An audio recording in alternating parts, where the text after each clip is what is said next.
Hello guys, welcome back. पिछली video में हमने रीट 2017 का चाइल्ड डेवलपमेंट का 30 क्वेश्चन का सॉल्यूशन देखा था, जिसका लिंक डिस्क्रिप्शन में अवेलेबल है।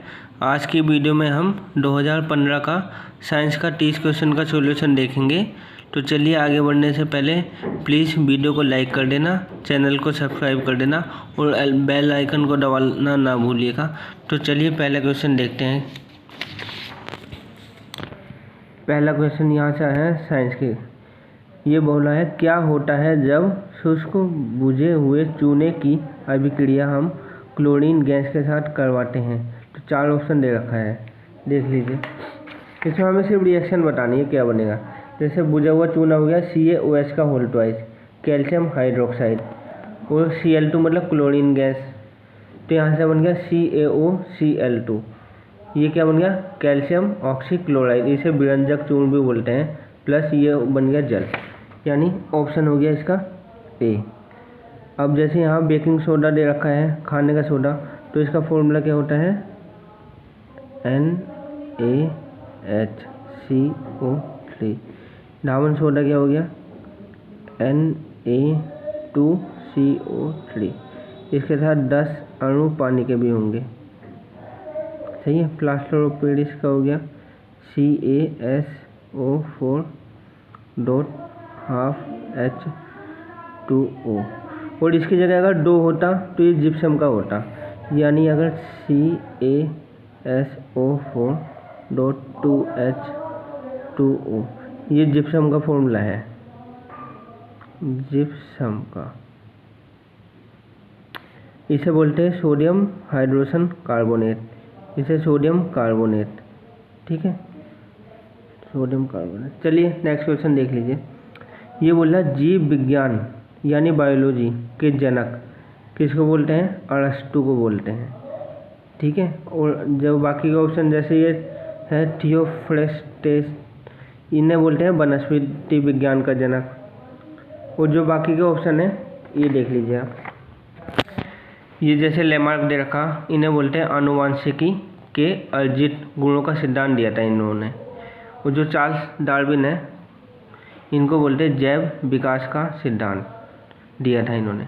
अब फादर ऑफ केमिस्ट्री यानी रसायन विज्ञान के पिता, एंटोनियो लेवोइजर को बोलते हैं, ये भी कई बार आया है। अब ये फादर ऑफ हिस्ट्री इतिहास के पिता, हेरोडोटस, ये भी आया है कंपटीशन में। नेक्स्ट क्वेश्चन देख लीजिए। ये कह रहा है 123, निम्न में से कौन सी क्रिया कार्य सूचक क्रिया है। मतलब ऐसी कौन सी क्रिया जिससे हम कार्य सूचक, किसी को सूचना देनी हो, यानी एकत्रित करनी हो, तो रेखांकित करना, किसी इम्पोर्टेंट लाइन को हमें रेखांकित करना हो तो उसे बोलते हैं। देखना, सुनना, जानना, ये अलग क्रियाएं हैं हमारी। नेक्स्ट हो गई 124। एक कोटेशन दे रखी है, बतानी ये किसने दी थी। हमारी ज्ञान अनुभूतियों की अस्त व्यस्त विभिन्नता को एक तर्कपूर्ण विचार प्रणाली निर्मित करने के प्रयास को विज्ञान कहते हैं। ये परिभाषा दी है एल्बर्ट आइंस्टीन ने। इन्होंने E बराबर mc² का फॉर्मूला भी दिया था। E हो गया एनर्जी, एनर्जी जो है वो इसमें चेंज हो जाती है मास में। m × c हो गया प्रकाश का वेग, इसकी वैल्यू है 3 × 10⁸ मीटर प्रति सेकंड। प्रकाश की चाल है निर्वात में। इन्होंने सापेक्षता का सिद्धांत दिया था, थ्योरी ऑफ रिलेटिविटी का। वो जैसे अदर ऑप्शन है, यह है पंडित JL नेहरू, जवाहरलाल नेहरू, ये हमारे देश के पहले प्राइम मिनिस्टर हैं। 1947 से 1964 तक रहे थे ये। चलिए नेक्स्ट क्वेश्चन। कौन सी बाल केंद्रित विधि है, यानी ऐसी विधि जिसमें बालक को केंद्र में रख के काम किया जाता है, यानी जो प्रोजेक्ट विधि, यानी प्रोजेक्ट दे दो बच्चों को तो बच्चे उस पर अपना काम करेंगे। चलिए नेक्स्ट क्वेश्चन। ये जैसे है, शिक्षण उद्देश्यों का वर्गीकरण किसने किया था। ये भी एक क्वेश्चन कई बार रिपीट हुआ है, ये मैंने बता रखा है आपको पिछली वीडियो में भी, जैसे ये बताया था मैंने। जैसे ब्लूम ने किया था वर्गीकरण, 3 पक्ष दिए थे इन्होंने, ज्ञानात्मक पक्ष, BS ब्लूम ने। इसमें 6 स्तर बताए थे। जैसे कुछ भी चीज़ होगा, पहले ज्ञान होगा, ज्ञान का फिर क्या होगा, अवबोध, फिर उसका क्या होगा, अनुप्रयोग, उसका हम विश्लेषण करेंगे, बड़ी चीज़ को छोटी चीज़ों में तोड़ेंगे, संश्लेषण में क्या करेंगे, छोटी चीज़ों को बड़ी चीज़ों में जोड़ के फिर उसका मूल्यांकन करेंगे। दूसरा पक्ष बताया था भावात्मक पक्ष, ये दिया था ब्लूम ने, कर्टवाल ने, उनके साथी थे मसीहा ने। इसमें जैसे हम ये आंकड़ों को क्या करेंगे, अभिग्रहण करेंगे सबसे पहले, फिर उनके ऊपर अनुक्रिया करेंगे, अपनी मूल्य आंकेंगे, उसका क्या मूल्यों का संधारण करेंगे, मूल्य पद्धति का संगठन करेंगे और चारित्रीकरण करेंगे। लास्ट दिया था मनोक्रियात्मक पक्ष, ये दिया था सिम्पसन ने। इसमें क्या है, उत्तेजना है पहली, फिर कार्य करना, नियंत्रण है उस पर, उसका सामंजस्य है, स्वाभाविकरण है उसका, और लास्ट है आदत निर्माण है। चलिए नेक्स्ट क्वेश्चन। अब जैसे नेक्स्ट क्वेश्चन बोल रहा है ये साखीय अभिक्रमित अनुदेशन के जनक। ये एक बार पहले एक क्वेश्चन आया था रेखीय, तो मैंने उसमें आपको थोड़ी थ्योरी दी थी, आप एक बार फिर पढ़ लेना जैसे उसकी थ्योरी। जैसे अनुदेशन का मतलब क्या होता है, जैसे बालक है केवल शिक्षण सामग्री के माध्यम से ही ज्ञान ग्रहण करता है, उसमें शिक्षक की भूमिका गौण होती है, उसको बोलते हैं हम अनुदेशन। तो ये दो प्रकार का होता है, ठीक है। अभिक्रमित अनुदेशन, इसका श्रेय दिया था स्किनर ने। इसमें क्या है, बालक अपनी गति से सीखता है, इसमें क्या है जो फीडबैक है वो शीघ्र मिल जाता है। इसके क्या है, अभिक्रमित अनुदेशन के सिद्धांत हैं, 4-5 सिद्धांत हैं ये। जैसे एक है लघु पदों का सिद्धांत, इसमें क्या है ना, बड़े बड़े टॉपिक को छोटे छोटे पदों में तोड़ के तब समझाया जाता है। सक्रिय प्रत्युत्तर का सिद्धांत, इसमें क्या है, बच्चों को डायरेक्ट उसका उत्तर मिल जाता है। एक है तत्काल रिस्पॉन्सर का, मतलब फीडबैक जल्दी मिल जाता है इसमें। अध्ययन की गति का सिद्धांत, एक है छात्र परीक्षा सिद्धांत। ये आप स्क्रीनशॉट ले लेना एक बार, जैसे ये है, आप स्क्रीनशॉट ले लेना। ये अभिक्रमित अनुदेशन है, ये दिया था श्रृंखला अभिक्रमित अनुदेशन सिद्धांत रेखीय। श्रेय कौन है, स्किनर है। ये विशेषता ये हो गई, श्रृंखला नियम है, अनुक्रिया केंद्रित है, संकेतों के माध्यम से फीडबैक शीघ्र मिल जाता है इसमें। शाखीय अभिक्रमित अनुदेशन, इसके प्रवर्तक कौन है, क्राउडर है। इसको क्या बोलते हैं, व्याख्यात्मक अनुदेशन भी बोलते हैं। विशेषता क्या है इसकी, बहुविकल्प प्रकार के प्रश्न होते हैं, इसमें मार्गदर्शन नहीं होता, बालक स्वयं अधिक करता होता है। एक और आता है इसमें मैथेटिक्स अभिक्रमित अनुदेशन, इसके प्रवर्तक और याद रख लेना, गिलबर्ट हैं। इसको आल्सो नोन एज अवरोही अभिक्रमित अनुदेशन। बालक इसमें अनुक्रिया करता है, सामान्यकरण, सामान्य से भिन्न और विभेदीकरण इसमें है। Next question. अब जैसे इसमें ये बोल रहा है कि निम्नलिखित में से कौन सी जो क्रिया है विज्ञान शिक्षण में पाठ्य सहगामी है। यानी देखो विज्ञान शिक्षण है तो उसमें विज्ञान का मेला कहते हैं ना, साइंस फेयर लगा हुआ है, तो वो ज़्यादा इम्पोर्टेंट है उसमें। 129 है। 3 प्रकार की टीचिंग लर्निंग एड थी शिक्षण अधिगम सामग्री, श्रव्य दृश्य और श्रव्य दृश्य। अब जैसे श्रव्य में जिनमें हम सुन सकते हैं वो वाली सामग्री आ जाएंगी, दृश्य में क्या आ जाएंगी, देखने वाली, और श्रव्य दृश्य में दोनों आ जाएंगी। तो ऐसे इसमें देखिए सुनने वाली कौन सी है, ग्रामोफोन हो गया, लिंगुआफोन हो गया, रेडियो हो गया, ये सब इसके अंदर आ जाएंगी। 130 है। मूल्यांकन का मुख्य उद्देश्य क्या है, देख लीजिए। इसमें क्या है, अधिगमकर्ता की उपलब्धि जानना, यानी उसने जो सीखने वाला बच्चा है उसने कितना सीखा, उसमें कुछ अगर कमी उमी रह गई है तो उसका सुधार करना। चलिए नेक्स्ट क्वेश्चन। ये कह रहा है, मैंने एक चीज़ बताई थी आपको, 2 प्रकार के बताए थे, एक निदानात्मक एक उपचारात्मक। निदान में क्या होगा, जैसे आप मान लीजिए डॉक्टर के पास गए, अपनी कमी बताइए, आपको क्या प्रॉब्लम है, तो पहले वो आपको डायग्नोस करेगा, उसका कोई टेस्ट लिख के देगा जो आप करवाते हो। मान लीजिए ब्लड में कुछ दिक्कत है तो टेस्टिंग में आ जाएगा, रिपोर्ट करवाएगा, तो वो क्या करेगा, डायग्नोस करेगा। पहले आपको निदानात्मक शिक्षण करेगा, ठीक है।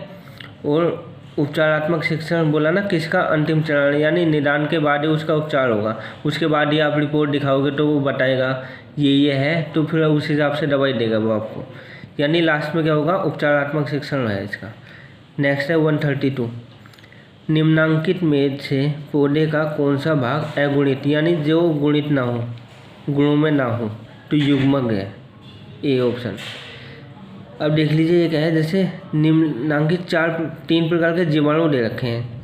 तो ये पूछा मानव जाति के लिए कौन सा लाभकारी है, यानी प्रॉफिट कौन सा है।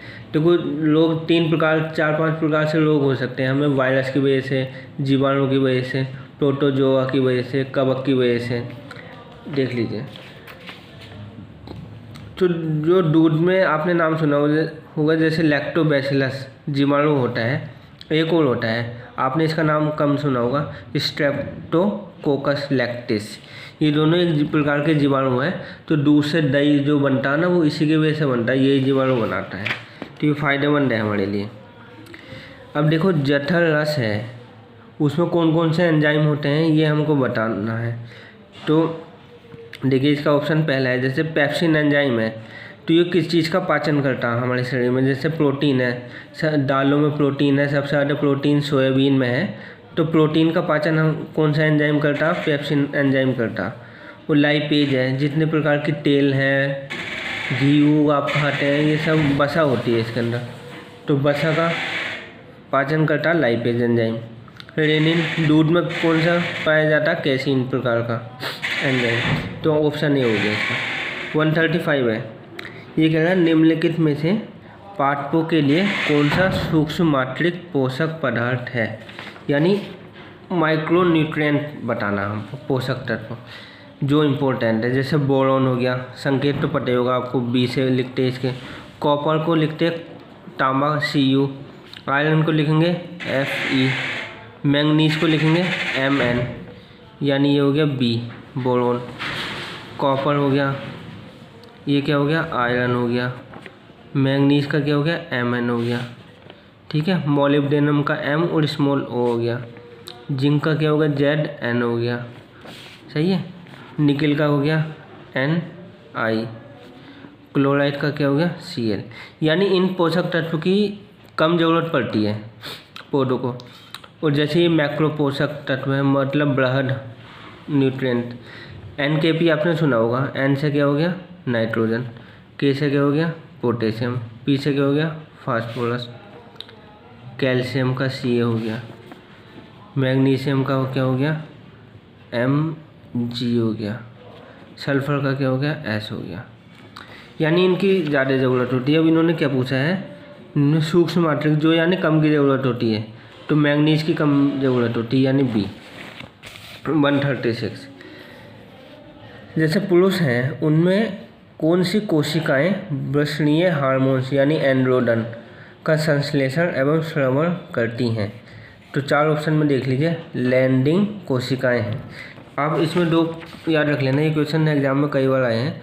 जैसे सेक्स हार्मोन होते हैं हमारे मैन में, कौन कौन से होते हैं, ऐसे याद रख लेना, AT8, यानी ए से क्या हो गया, एंड्रोजन्स, और इससे क्या हो गया, टेस्टेस्टेरोन। और फीमेल में कौन से हो गए, फीमेल में 2 होंगे, एस्ट्रोजन और प्रोजेस्टेरोन, 2 होंगे, ये याद रख लेना। 137, अब यह है किसी स्वस्थ मनुष्य के शरीर का लगभग तापमान होता है। अब मैंने आपको 4 प्रकार के तापमान एक वीडियो में बताए थे, पिछली वीडियो में प्लेलिस्ट में है, आप देख लेना, बनी हुई है। डिग्री सेल्सियस में बताया था, फ़ारेनहाइट में बताया था, केल्विन में बताया था और रूमर में बताया था। इन 4 में मैंने रिलेशन भी बताया था आपको, जैसे सेल्सियस और मुझे फ़ारेनहाइट में रिलेशन बताया था ना। तो ये बताना स्वस्थ शरीर में कितना है, 37 डिग्री सेंटीग्रेड है। इसको अगर मैं फ़ारेनहाइट में करूँगा फॉर्मूले के अकॉर्डिंग, तो आप देख लेना 98.4 डिग्री फ़ारेनहाइट आएगा ये, और ये सेल्सियस में है। अलग अलग तापमान पे माने हैं। अब ये बोल रहा है एक न्यूटन है, न्यूटन किसका इकाई है, बल की, किसके डाइन के इक्वल है। तो देखिए CGS बोलते हैं इसको, सेंटीमीटर ग्राम सेकंड पद्धति है, उसमें जो बल का मात्रक है उसे डाइन बोलते हैं। जैसे एक न्यूटन है, न्यूटन क्या हो गया, बल, ठीक है, बल का इकाई, बल क्या हो गया, F = ma, यानी m हो गया, मास का हो गया किलोग्राम, a का हो गया ma = ma, मीटर प्रति सेकंड स्क्वायर होगा ये, मीटर प्रति सेकंड स्क्वायर होगा ये हो गया। त्वरण की इकाई क्या होगी, मीटर प्रति सेकंड स्क्वायर हो गया। अब देखिए अब ये मुझे CGS में लेना है, यानी ये किस में लेना, ग्राम में लेना मास को। तो यहाँ किलोग्राम हो गया, तो कितना हो गया 1000 ग्राम। और ये क्या हो गया, सेंटीमीटर लेना लंबाई को, तो 1 मीटर में 100 सेंटीमीटर अपॉन में सेकंड स्क्वायर हो गया। अब यहाँ देखिए 10 की 3 जीरो ये हो गए 2, 10 की घात कितनी हो गई 5, ग्राम इंटू सेंटीमीटर स्क्वायर, तो कितना हो गया 10 की घात 5 डाइन, ये होता।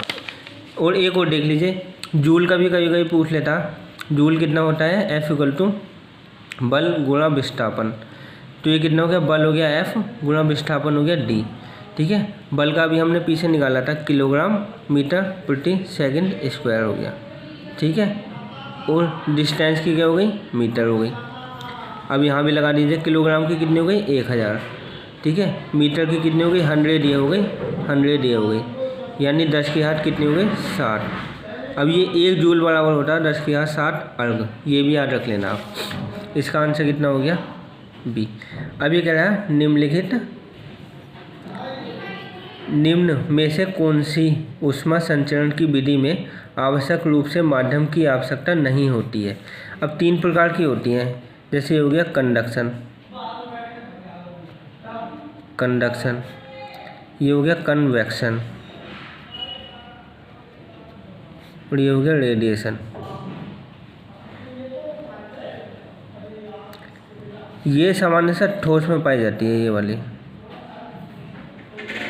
ये द्रव में पाई जाती है। सही है। अब देखिए, जैसे मान लीजिए एक लोहे की छड़ है, उसको आप एक टाइप से गर्म करने की कोशिश कीजिए, तो आप देखेंगे कुछ टाइम बाद दूसरी छड़ अपने आप ही गर्म हो जाती है। यानी जो ठोस के अणु है ना, एक स्थान से दूसरी जगह गति करते हैं, वो अपने आप दूसरी छड़ अपने आप गर्म हो जाती है। यानी वो किसकी वजह से होती है, कंडक्शन की वजह से, चालन की वजह से ठोस में होता है। संवहन में क्या होता है, जब आप पानी को गर्म करते हो गैस पे या चूल्हे वूल्हे पर, तो जब नीचे वाली जो तली है पहले वो वाला गर्म होगा, फिर नीचे से क्या है वायु उठ के ऊपर चली जाएगी, धीरे धीरे करके नीचे से ऊपर होता रहेगा, ऊपर का पानी फिर गर्म हो जाएगा। यानी जो द्रव में होगा, लिक्विड में संवहन होगा, कन्वेक्शन। और जो ऊष्मा आती है ना सूर्य से, जो आती है पृथ्वी पर, तो वो विकिरण की वजह से आती है, रेडिएशन की वजह से। तो उसमें माध्यम की आवश्यकता नहीं होती हमें। सी आंसर होगा इसका। अब एक कहला वायु में ध्वनि का वेग है 332 मीटर प्रति सेकंड है।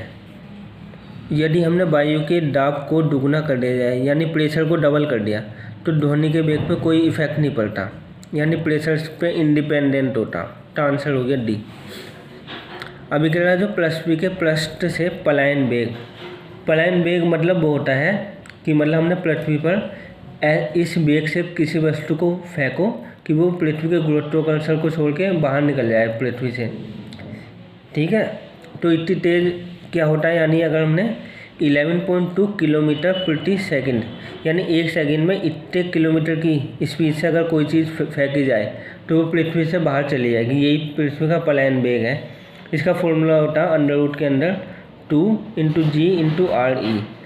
अब देखो G हो गया गुरुत्वीय त्वरण, इसका मान तो आपको पता ही होगा 9.8 मीटर प्रति सेकंड स्क्वायर।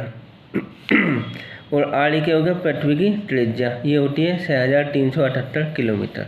सही है। Next question. अभी कह रहा प्राकृतिक रेशे हैं नेचुरल फाइबर, देखो कौन से हैं, कपास भी है इसमें, ऊन भी है, सिल्क भी है, तो डी हो गया इसका। 143 क्या कह रहा, जो पोर्टलैंड सीमेंट है उसमें जो कैल्शियम ऑक्साइड है और सिलिकॉन डाइऑक्साइड, उनका कंपोजिशन पूछा क्या क्या है। तो ये फैक्चुअल है, आप याद रख लेना, परसेंटेज बेस है। 60 से 68 होगा कैल्शियम ऑक्साइड, 17 से 24 होगा सिलिकॉन डाइऑक्साइड।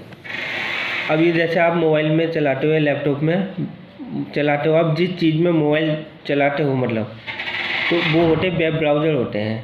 जैसे आपने कभी देखा होगा, आपने मोजिला फायरफॉक्स में खोला होगा कंप्यूटर पे, इंटरनेट एक्सप्लोरर में खोला होगा, ओपेरा में खोला होगा, ये मोजिला 2 बार दे दें इन्होंने। नेट स्केप नेविगेटर हो गया, नेट स्केप हो गया, या गूगल क्रोम हो गया, ये सब क्या हो गए वेब ब्राउज़र हो गए।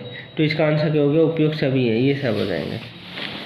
अब क्या है 145 शुद्ध ग्रह होते हैं ये, तो पूछा कौन सी कक्षाओं के बीच पाए जाते हैं ये। एक क्वेश्चन इसमें पीछे रह गया था, मुझे अब ध्यान आया। कि जो आविष्कार है सीमेंट के पीछे वाले क्वेश्चन में जोसेफ एस्पेडीन है। अब ये आविष्कारक वाले में आप याद रख लेना, ये आया हुआ है। अब देखिए ये एक सीक्वेंस है जो सूर्य से बढ़ते हुए क्रम में है ना, ये उसमें है। ये सूर्य के सबसे पास ग्रह हो गया बुध, फिर क्या हो गया शुक्र, फिर पृथ्वी, फिर मंगल, फिर बृहस्पति, शनि, अरुण, वरुण।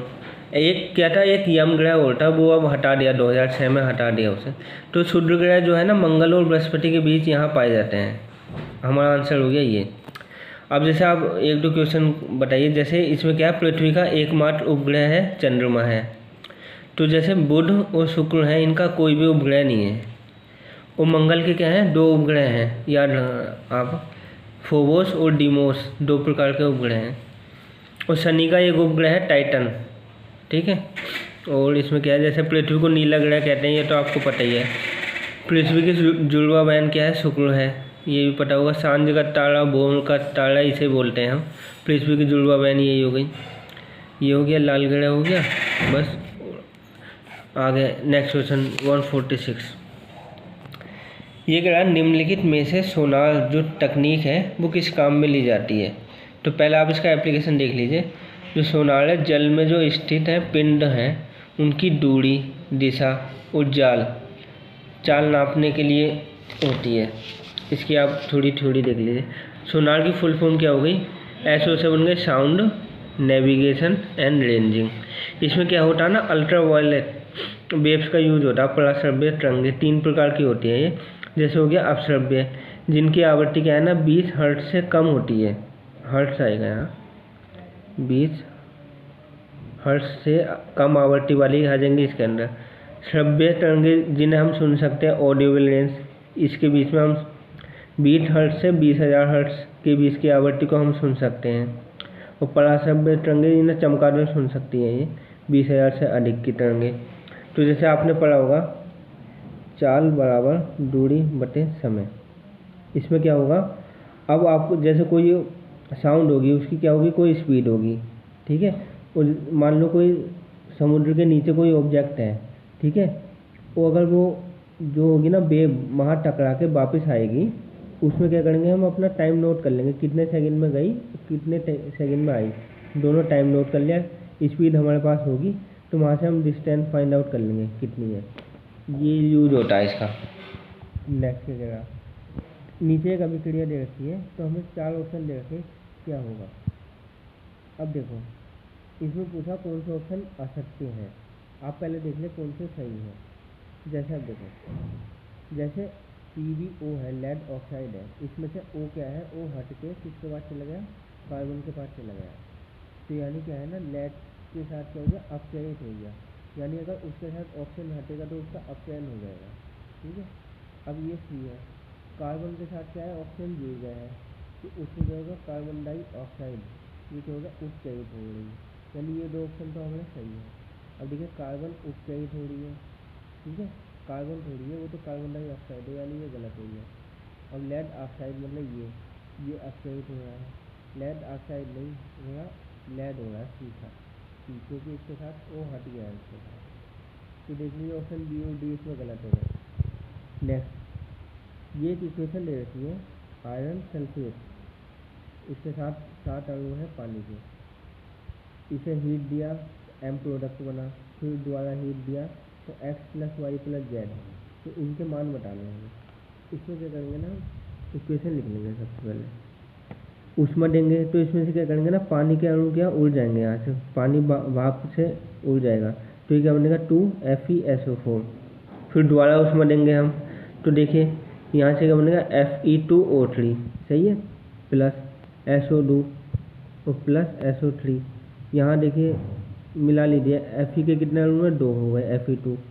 O के कितने हो गए, 4 दूनी 8, यहाँ कितने हो गए 3, ये हो गए 3, ये हो गए 6, 2 8। S के यहाँ कितने हो गए 2 और 1 और 1 2, सही है। नेक्स्ट क्वेश्चन, नेक्स्ट क्या है, यानी ऑप्शन सी हो गया। अगला क्या है, बाष्पीकरण की गुप्त ऊष्मा। पहला गुप्त ऊष्मा का फॉर्मूला देख लीजिए, ये होता है Q = mL। Q भी एक ऊर्जा है, ऊष्मा है, M द्रव्यमान हो गया, L हो गया लेटेंट हीट बोलते हैं, गुप्त ऊष्मा बोलते हैं। इंग्लिश में हो गया लेटेंट, LATENT, लेटेंट हीट। तो L का मान निकालेंगे तो Q/M हो गया। तो ऊर्जा है ये, ऊर्जा की क्या होती है, जूल, और M हो गया द्रव्यमान की क्या होगी, किलोग्राम, जूल प्रति किलोग्राम इसकी यूनिट होगी। तो देखिए इसका क्या आंसर है,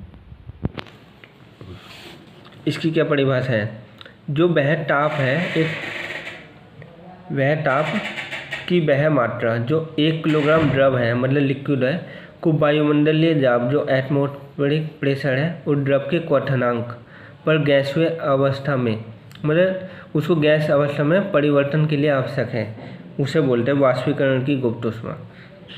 चलिए लास्ट क्वेश्चन देख लीजिए आप। ये बोल रहा है 8 ग्राम ऑक्सीजन है के अणु में कणों की कितनी संख्या है, 4 ऑप्शन दे रखे हैं।